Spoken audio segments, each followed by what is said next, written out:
നീതി കിട്ടുമോ അതിജീവിതയ്ക്ക്? കേരളത്തെ നടുക്കിയ നടിയെ ആക്രമിച്ച കേസിൽ വിചാരണ കോടതി ഡിസംബർ 8 വിധി പറയും. കേസിൽ 8ാം പ്രതിയാണ് ദിലീപ്. കൊട്ടേഷൻ അനുസരിച്ച് അപകീർത്തികരമായ ദൃശ്യങ്ങൾ പകർത്താൻ നടിയെ തട്ടിക്കൊണ്ടുപോയി പീഡിപ്പിച്ചെന്നാണ് കേസ്. പൾസർ സുനിയെ അടക്കം 9 പ്രതികളാണ് കേസിൽ വിചാരണ നേരിട്ടത്.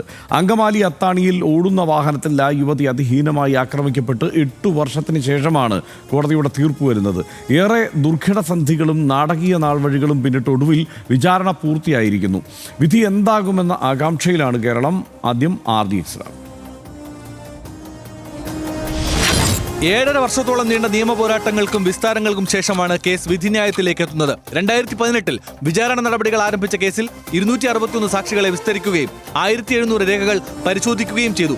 1ാം പ്രതി പൾസർ സുനിയെ കൂടാതെ മാർട്ടിൻ ആന്റണി, B മണികണ്ഠൻ, VP വിജീഷ്, വടിവാൾ സലീം, പ്രദീപ്, ചാർലി തോമസ്, ദിലീപ്, മേസ്ത്രി സനിൽ, ശരത് നായർ എന്നിങ്ങനെ 10 പേരാണ് പ്രതികൾ. ആദ്യം 7 പ്രതികളുണ്ടായിരുന്ന കേസിൽ പിന്നീട് ദിലീപിനെ 8ാം പ്രതിയാക്കി അനുബന്ധ കുറ്റപത്രം സമർപ്പിക്കുകയായിരുന്നു. ആദ്യ കുറ്റപത്രത്തിലെ ഏതാനും പേരെ പ്രതിപട്ടികയിൽ നിന്ന് ഒഴിവാക്കി ചിലർ മാപ്പുസാക്ഷികളായി. Principal sessions judge Honey M വർഗീസാണ് കേസിന്റെ സാക്ഷി വിസ്താരം പൂർത്തിയാക്കിയത്. അതിജീവിതയുടെ ആവശ്യപ്രകാരം പ്രത്യേക വനിതാ ജഡ്ജിയെ കേസ് കേൾക്കാൻ നിയോഗിച്ചു.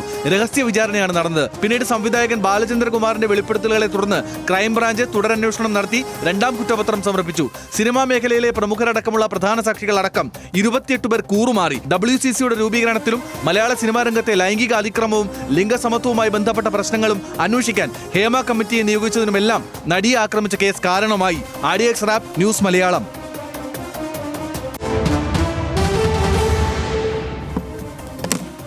നടിയെ ആക്രമിച്ച കേസിൽ ഇടപെടേണ്ടെന്ന് ചിലർ PT തോമസിനോട് അഭ്യർത്ഥിച്ചിരുന്നുവെന്ന് ഉമാ തോമസ് MLA. അവരുടെ പേരുകൾ പറയുന്നില്ല. അതിജീവിതയ്ക്ക് നീതി കിട്ടുമെന്നാണ് പ്രതീക്ഷിക്കുന്നതെന്നും ഉമാ തോമസ് പറഞ്ഞു.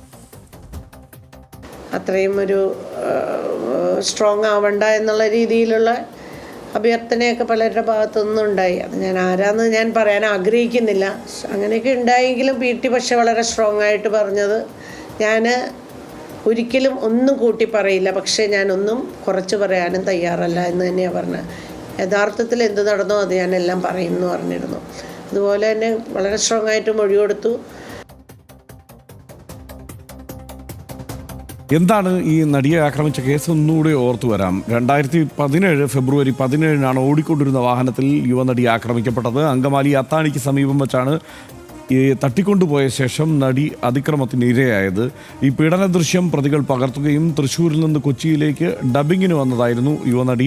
മണിക്കൂറുകൾക്കകം പ്രതികളിൽ ഒരാളായ ഡ്രൈവർ മാർട്ടിൻ ആന്റണി അറസ്റ്റിലായി. 2 ദിവസത്തിനകം നടിക്ക് ഐക്യദാർഢ്യം പ്രഖ്യാപിച്ച കൊച്ചിയിൽ സിനിമാ പ്രവർത്തകരുടെ കൂട്ടായ്മയുണ്ടായി. ഉത്തരമേഖല ക്രൈംബ്രാഞ്ച് IG ദിനേന്ദ്ര കശ്യപിന്റെ നേതൃത്വത്തിൽ പ്രത്യേക അന്വേഷണ സംഘം വന്ന് രൂപീകരിക്കപ്പെട്ടു. പൾസർ സുനി എന്ന സുനിൽകുമാറാണ് കൃത്യത്തിന് നേതൃത്വം നൽകിയതെന്ന് വ്യക്തമായി. ദിവസങ്ങൾക്കകം എറണാകുളം ADJ കോടതി വളപ്പിൽ വെച്ച് പൾസർ സുനിയെ ബലപ്രയോഗത്തിലൂടെ പോലീസ് കീഴടക്കി. ക്രിമിനൽ ലഹരി ബന്ധമുള്ളവരെ സിനിമയിൽ സഹകരിപ്പിക്കില്ല എന്ന് സിനിമാ സംഘടനകൾ പിന്നീട് പ്രഖ്യാപിക്കുന്ന സ്ഥിതിയുണ്ടായി. നടിയെ ആക്രമിച്ചതിൻ്റെ പേരിൽ ദിലീപാണ് എന്നുള്ള പ്രചാരണം ആ ഘട്ടത്തിൽ വരുന്നു. സാമൂഹിക മാധ്യമങ്ങളിൽ ഇത് സംബന്ധിച്ച ചർച്ചകൾ വരുന്നു. പുറത്തു വന്ന ഗൂഢാലോചന നോക്കിയാൽ ഈ ഗൂഢാലോചന പുറത്തു കൊണ്ടുവരാൻ കൂടുതൽ അന്വേഷണം വേണമെന്ന് പോലീസ് കോടതിയിൽ പറയുന്നു. 2017 ഏപ്രിൽ 18 പൾസർ സുനിയെ 1ാം പ്രതിയാക്കി അങ്കമാലി മജിസ്ട്രേറ്റ് കോടതിയിൽ കുറ്റപത്രം സമർപ്പിക്കുന്നു. അന്വേഷണം ദിലീപിലേക്ക് എത്തുന്നത് പിന്നീടാണ്. 2017 ജൂൺ 28 ദിലീപ്, നാദിർ ഷാ എന്നിവരെ ആലുവ പോലീസ് ക്ലബ്ബിൽ വിളിച്ചു വരുത്തി. അന്വേഷണ സംഘം ഇരുവരെയും വിട്ടയച്ചത് 13 മണിക്കൂർ നീണ്ട മൊഴിയെടുപ്പിന് ശേഷമാണ്. ജോർജ് പൂരം ഷൂട്ടിങ്ങിന് ലൊക്കേഷനിൽ പൾസർ സുനി എത്തിയതിൻ്റെ തെളിവുകൾ പിന്നീട് പുറത്തു വന്നു. ദിലീപിന് പങ്കുണ്ടെന്ന് അന്വേഷണ സംഘത്തിൻ്റെ നിഗമനം വരുന്നു. 2018 ജൂലൈ 10 ദിലീപ് അറസ്റ്റിലാവുന്നു. ദിലീപിനെ റിമാൻഡ് ചെയ്ത് ആലുവ സബ് ജയിലിൽ അടച്ചു. ശക്തമായ തെളിവുണ്ടെന്ന് അന്വേഷണ സംഘം പറയുന്നു. 2017 ഒക്ടോബർ 3 85 ദിവസത്തിന് ശേഷം ഉപാധികളോടെ ദിലീപിന് ജാമ്യം ലഭിക്കുന്നു. ദിലീപ് നൽകിയ മൊഴികളിലെ പൊരുത്തക്കേടിനെ തുടർന്ന് വീണ്ടും ചോദ്യം ചെയ്തു. 2017 നവംബർ 22 ദിലീപിനെ 8ാം പ്രതിയാക്കി പോലീസ് അനുബന്ധ കുറ്റപത്രം സമർപ്പിച്ചിരുന്നു. അന്വേഷണം പൂർത്തിയായപ്പോൾ പ്രതിപട്ടികയിൽ ഉൾപ്പെടുത്തിയത് 15 പേരെയാണ്. പിന്നീട് 2 അഭിഭാഷകർ ഉൾപ്പെടെ 5 പേരെ ഒഴിവാക്കി. നിലവിൽ 10 പേരാണ് പ്രതികളായിട്ട് ഉള്ളത്. ദിലീപ് എങ്ങനെ പ്രതിയായി എന്ന് നോക്കാം. യുവനടിയും ദിലീപുമായുള്ള പ്രശ്നങ്ങളാണ് കേസിന് ആധാരമെന്നാണ് അന്വേഷണ സംഘം പറയുന്നത്. മറ്റൊരു നടിയെയും ചേർത്ത് അതിജീവിത ഗോസിപ്പുകൾ പ്രചരിപ്പിച്ചു എന്ന് ദിലീപ് സംശയിച്ചു. മറ്റൊരു അതിജീവിതയുടെ കരിയർ തകർക്കാൻ ദിലീപ് ശ്രമിച്ചു എന്നും പ്രോസിക്യൂഷൻ്റെ കേസുണ്ട്. വനിതാ ജഡ്ജിയെത്തി കേസിൽ വാദം കേൾക്കാൻ വനിതാ ജഡ്ജി തന്നെ വേണമെന്നുള്ള ആവശ്യം അതിജീവിതം ഉന്നയിച്ചു. 2018 ഫെബ്രുവരി 25 വിചാരണ നടപടികൾക്കായി സ്പെഷ്യൽ സെഷൻസ് ജഡ്ജി ഹാനി എം വർഗീസിനെ ഹൈക്കോടതി നിയമിച്ചു. ദൃശ്യങ്ങൾ അടങ്ങിയ മെമ്മറി കാർഡിൻ്റെ ഹാഷ് വാല്യൂ മാറ്റിയത് ചൂണ്ടിക്കാട്ടി അതിജീവിത ഹൈക്കോടതിയെ സമീപിച്ചു. ഹാഷ് വാല്യൂ മാറിയത് ജില്ലാ ജഡ്ജിയുടെ മേൽനോട്ടത്തിൽ അന്വേഷിക്കണമെന്ന ആവശ്യം ഹൈക്കോടതി അംഗീകരിച്ചു. ജില്ലാ പ്രിൻസിപ്പൽ സെഷൻസ് കോടതി അന്വേഷണം നടത്തി റിപ്പോർട്ട് സമർപ്പിച്ചു. വസ്തുതാ അന്വേഷണ റിപ്പോർട്ട് റദ്ദാക്കണമെന്ന നടിയുടെ ഉപഹർജി ഹൈക്കോടതി തള്ളി. നടിയുടെ ദൃശ്യങ്ങൾ അടങ്ങിയ മെമ്മറി കാർഡ് പരിശോധിച്ചത് 3 കോടതികളാണ്: അങ്കമാലി മജിസ്ട്രേറ്റ് കോടതി, എറണാകുളം സെഷൻസ് കോടതി, വിചാരണ കോടതി. ഇതിനിടെ നടി ആക്രമിക്കപ്പെട്ട് മാസങ്ങൾക്കകം നടന്ന അമ്മ വാർഷിക യോഗത്തിൽ വിഷയം ചർച്ച ചെയ്തില്ല. മാധ്യമപ്രവർത്തകരുടെ ചോദ്യങ്ങൾക്ക് മുന്നിൽ മുകേഷും ഗണേഷും പൊട്ടിത്തെറിച്ചത് വിവാദമായി. ദിലീപിനെതിരെ അമ്മ നടപടിയെടുക്കാത്തതിൽ പ്രതിഷേധിച്ച് വനിതാ കൂട്ടായ്മയായ WCC രൂപീകരിക്കപ്പെട്ടു. പ്രതിഷേധങ്ങളെ തുടർന്ന് ദിലീപിനെ പിന്നീട് താരസംഘടനയിൽ നിന്ന് പുറത്താക്കുകയും ചെയ്തു.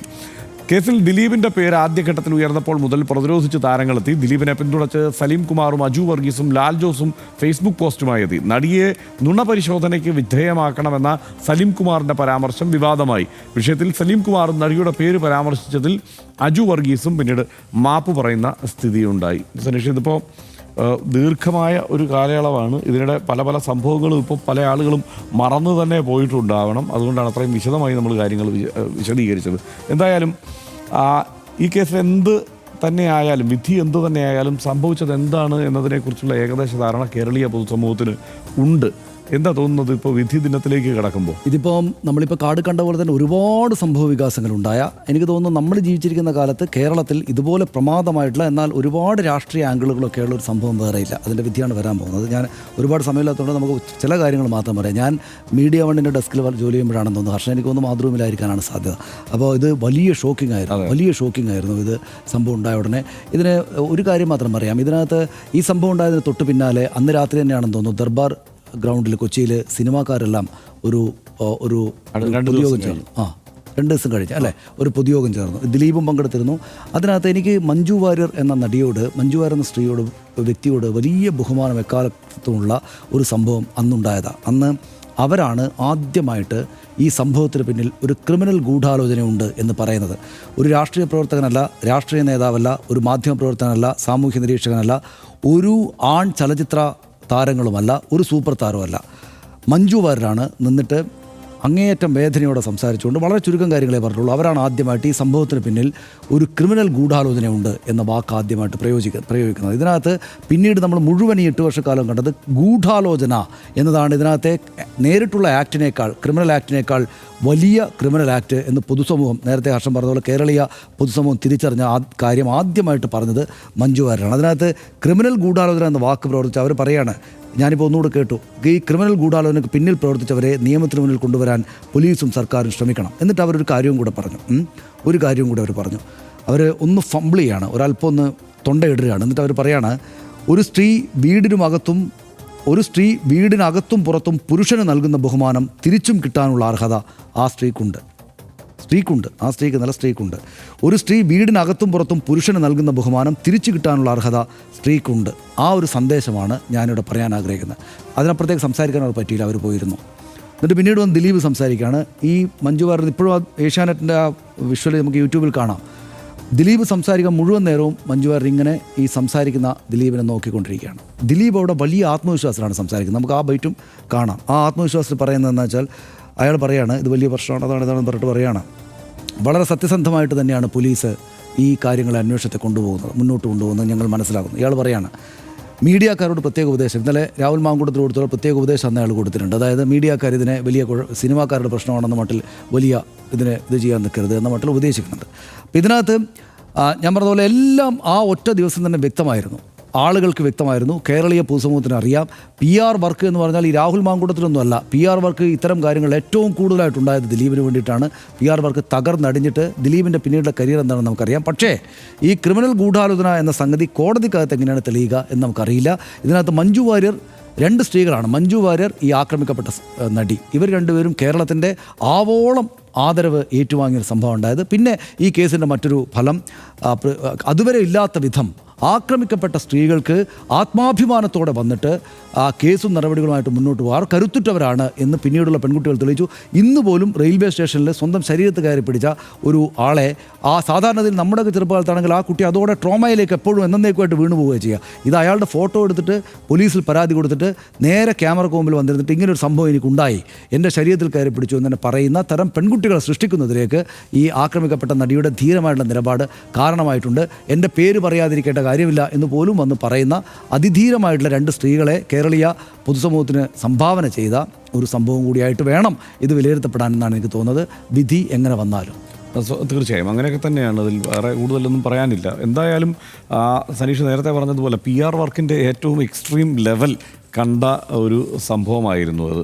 അതിൽ വളരെ പ്രമുഖമായ മാധ്യമങ്ങൾ തന്നെ അത് നമ്മളിപ്പോൾ PR വർക്കാണെന്നൊന്നും ആരോപിക്കുന്നില്ല ഇപ്പോൾ, പക്ഷേ ഇത് PR വർക്കല്ലേ എന്ന് നമുക്ക് സംശയിക്കാവുന്ന ഉറപ്പിക്കാവുന്ന തരത്തിലുള്ള അഭിമുഖങ്ങളും പരിപാടികളും വാർത്തകളുടെ ഒരു ബഹളവുമായി അങ്ങനെ നിറയുന്നതും നമ്മൾ കണ്ടു. ഈ വിവാദങ്ങൾക്കെല്ലാം നടുവിൽ നിൽക്കുമ്പോഴും ദിലീപിനെ ഒരു ഹീറോയായി അവതരിപ്പിക്കാൻ പല മാധ്യമങ്ങളും ഇങ്ങനെ വല്ലാതെ തത്രപ്പെടുന്നതും നമ്മൾ കണ്ടു. അതൊക്കെ എന്തായാലും അദ്ദേഹം ഈ ആരോപണം എന്തെങ്കിലും തരത്തിലുള്ള ഒരു ആരോപണമല്ല. ഇന്ത്യയിൽ ആദ്യമായാണ് ഒരു ബലാത്സംഗ കൊട്ടേഷൻ എന്നുള്ള ആരോപണം ഉണ്ടാകുന്നത്, ഒരു കേസാവുന്നത്. പോലീസ് ആ നിലപാടിൽ ഉറച്ചു, അന്വേഷണ സംഘം ആ നിലപാടിൽ ഉറച്ചു നിൽക്കുന്നത് അങ്ങനെയാണ് എന്ന് പറയുന്നത്. ബാക്കി കോടതിയിൽ തെളിയിക്കപ്പെടേണ്ടതാണ്. സ്വാഭാവികമായും ഈ സംശയം എല്ലാവർക്കും ഉണ്ട്. ഈ കേസിൻ്റെ ആദ്യഘട്ടം മുതൽ എന്താണ് ഒരു ഗൂഢാലോചന കേസ്, അതും ഒരു ബലാത്സംഗ കൊട്ടേഷനുള്ള ഗൂഢാലോചന എന്നത് സാധാരണ ഗൂഢാലോചന കേസ് ഒരു കോടതിയിൽ തെളിയിക്കാൻ തക്കവണ്ണമുള്ള എല്ലാ വിഷമതകളും ഈ കേസിലും ഉണ്ടാകും എന്നുള്ള കാര്യത്തിൽ സംശയമൊന്നുമില്ല. അതിനെയൊക്കെ ഒരുപക്ഷെ പ്രോസിക്യൂഷൻ അതിജീവിച്ചേക്കാം. എന്തായാലും അത് നമ്മൾ കാത്തിരുന്ന് കാണേണ്ടതാണ്. പക്ഷേ സമാനതകളില്ലാത്ത സംഭവമാണ് ഉണ്ടായതെന്ന്. സമാനതകളില്ലാത്ത സംഭവങ്ങൾ മറ്റു പലതും ഉണ്ടായി. എന്താണ് കോടതിയിൽ വെച്ച് ഈ ദൃശ്യങ്ങൾ ആളുകൾ മറ്റ് തരത്തിൽ കാണുന്ന സ്ഥിതി ഉണ്ടായി എന്നുള്ളത് ചെറിയ കാര്യമല്ല. എങ്ങനെയാണ് ഈ കോടതിയെ വിശ്വസിച്ച് ആക്രമിക്കപ്പെട്ട നടിക്ക് മുന്നോട്ട് പോകാൻ കഴിയുക, ഈ സിസ്റ്റത്തിന് മുന്നോട്ട് പോകാൻ കഴിയുക? അതുകൊണ്ട് തന്നെ സർക്കാരും ഈ സംശയങ്ങൾ മുന്നോട്ട് വെച്ചു. ഈ കേസിൻ്റെ വിചാരണ നടപടികൾ നടക്കുന്ന ഘട്ടത്തിൽ നടി തന്നെ പല ആവർത്തി ആ ആശങ്ക അറിയിച്ചു. ഇതൊക്കെ നിലനിൽക്കുമ്പോഴാണ് ഇപ്പോൾ ആ ആശങ്കകളെല്ലാം നിലനിൽക്കുമ്പോൾ തന്നെയാണ് വിധി വരാനും പോകുന്നത്. നമുക്ക് കാത്തിരുന്ന് കാണാം. മാത്രമല്ല ഇതിനെല്ലാം അതിജീവിക്കുമെന്നും അതിനെ അതിജീവിക്കാൻ തക്കവണ്ണമുള്ള തന്ത്രങ്ങളും കുതന്ത്രങ്ങളുമൊക്കെ ഒരു ക്യാമ്പ് ആസൂത്രണം ചെയ്യുന്ന മട്ടിൽ ദിലീപിൻ്റെ ക്യാമ്പിൽ നിന്ന് പുറത്തു വരുന്നതൊക്കെ നമ്മൾ കേട്ടു. ഓഡിയോ ആയിട്ടും ഒക്കെ നമ്മൾ വേറെ കേട്ടു. അപ്പോൾ അതൊക്കെ നിലനിൽക്കുന്ന സാഹചര്യത്തിലാണ് ഇത് വരുന്നത്. നമുക്ക് കാത്തിരുന്ന് കാണാം എന്താണ് സംഭവിക്കുന്നത്. കേരളത്തിലോ രാജ്യത്തോ ഇതേവരെയും കേട്ടുകീഴിലില്ലാത്ത ഒന്നായിരുന്നു ബലാത്സംഗത്തിന് കൊട്ടേഷൻ നൽകിയെന്നത്.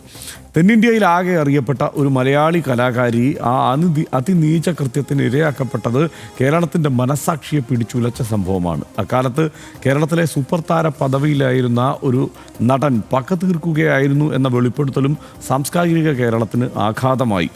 മലയാള സിനിമാ മേഖല തന്നെ യുവനടിക്കും പ്രതിയായ ദിലീപിനുമിടയിൽ വിഭജിക്കപ്പെട്ടു. സിനിമയിലെ സ്ത്രീവിരുദ്ധതയിൽ നിന്ന് WCCയും ഹേമ കമ്മിറ്റിയും രൂപീകരിക്കപ്പെട്ടു. അങ്ങനെ അനിതര സാധാരണമായ പലതിനും വഴിയൊരുക്കിയ കേരളത്തിൻ്റെ നീതിന്യായ ചരിത്രത്തിലെ തന്നെ വളരെ പ്രധാനപ്പെട്ട കേസിലാണ് വിധി വരുന്നത്. അന്വേഷണവും അനുബന്ധ കാര്യങ്ങളും നീതിയുക്തമായില്ലെന്ന് യുവനടി തന്നെ പലവട്ടം പരാതിപ്പെട്ടത് നമ്മൾ കണ്ടതാണ്. കേരളത്തിൻ്റെ തെരുവിൽ ഉപദ്രവിക്കപ്പെട്ട ആ യുവനടിക്കൊപ്പമാണ് നിരുപാധികം RDX.